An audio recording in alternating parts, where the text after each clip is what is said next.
Hello friends, मैं doctor Anshuman Joshi. मेरे सामने ताराशंकर चक्रवर्ती सर हैं।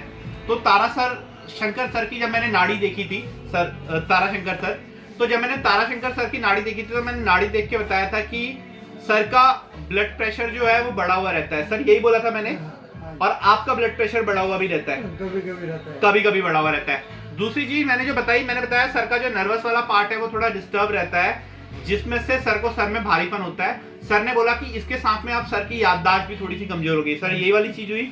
तीसरी चीज मैंने बताया कि सर की यूरिनरी ट्रैक्ट में थोड़ा प्रॉब्लम दिख रही है, पेशाब में थोड़ी सी दिक्कत होती है। तो सर ने इस वाली चीज पर भी हामी भरी, और इसके साथ में सर ने एक नई सिचुएशन बताई कि एक्चुअली में क्या हो रहा है पेशाब में। सर एक बार आप फिर से बताएंगे, प्रॉपर बताइए। बताइए क्या क्या हो रहा है, आपकी पेशाब वाले पार्ट में क्या प्रॉब्लम है? रुक रुक के आता है कभी। इसके लिए आपने इलाज करवाया? इलाज कराया, हाँ। सिलचार डॉक्टर दिखाया। तो वहाँ पर क्या किया गया आपके साथ में? ट्रीटमेंट क्या दिया? लाइन को थोड़ा बड़ा कर दिया। लाइन को बड़ा कर दिया, और स्ट्रक्चर को थोड़ा बड़ा कर दिया। ओके। और डेली दवाई लगाने के लिए बोला है, वही लगाता हूँ। कभी कभी भूल पड़ जाता है तो बंद हो जाता है एकदम। देखिए दोस्तों, एकदम नहीं, थोड़ा छोटा काफी हद तक कम हो जाता है। देखिए दोस्तों, 2 या 3 चीजें हैं यहाँ पर। जब सर की इमरजेंसी कंडीशन आई थी तो वो लाइन को बड़ा करवाना, जो सर की वर्डिंग में हो रहा है, डायलेशन जिसको हम लोग नॉर्मली बोलते हैं, वो एक बहुत जरूरी चीज थी। परंतु केवल और केवल उस डायलेशन के भरोसे बैठने का मतलब क्या है? जैसे अब सर की सिचुएशन है कि किसी भी दिन भूल जा रहे हैं तो वो प्रॉब्लम वहीं पर ही फिर से बढ़ जा रही है। इस चीज को बोलते हैं कि जो हम लोग कई बार आयुर्वेद के टर्मिनोलॉजीज में इस चीज के बारे में बात करते हैं कि आपकी जो सिचुएशंस हैं वो कभी भी पूरी तरह ठीक नहीं होंगी। अब सर की जो डायलेशन है उसकी वजह से थोड़ी देर के लिए तो प्रॉब्लम ठीक हो गई, लेकिन लॉन्ग टर्म में जब भी वो प्रॉब्लम बढ़ रही है, जैसे ही सर क्रीम नहीं लगा पा रहे या कुछ हो रहा है, वैसे ही सर का जो यूरिनरी आउटपुट है वो रुक जा रहा है। दूसरी चीज और ध्यान देने वाली है, सर का जो बीपी बढ़ा हुआ रह रहा है उसके अंदर भी जो असर है वो इनके यूरिनरी ट्रैक्ट में पड़ेगा। अगर इनका बीपी बढ़ा हुआ रहेगा, इनके जो किडनी है उसको काम करने में मुश्किल होगी, काम करने में किडनी को मुश्किल होगी, तो जो इनका यूरिन वाला सिस्टम है उसके अंदर कुछ ऐसे केमिकल्स चले जाएंगे, टॉक्सिन्स चले जाएंगे, जो अगेन इन्फ्लेमेशन क्रिएट करेंगे, जो कि अगेन इनके जो यूरिनरी आउटपुट है उसको रिड्यूस करेंगे।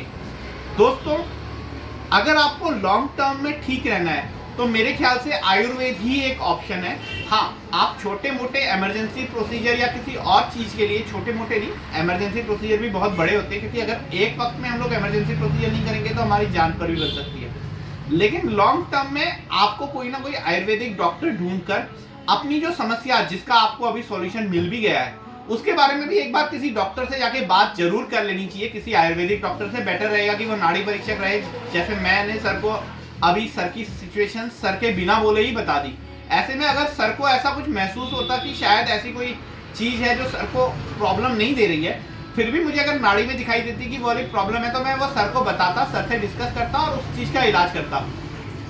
लेकिन अगर किसी नॉर्मल के पास में गए होते, तो अगर वो नॉर्मल आयुर्वेद में गए होते तो शायद ये वाली चीज के बारे में हम लोग इंटरनली जान नहीं पाते कि सर को और कौन कौन सी तकलीफें हैं, जिसके बारे में जिसका गहनता से विश्लेषण और इलाज जरूरी है।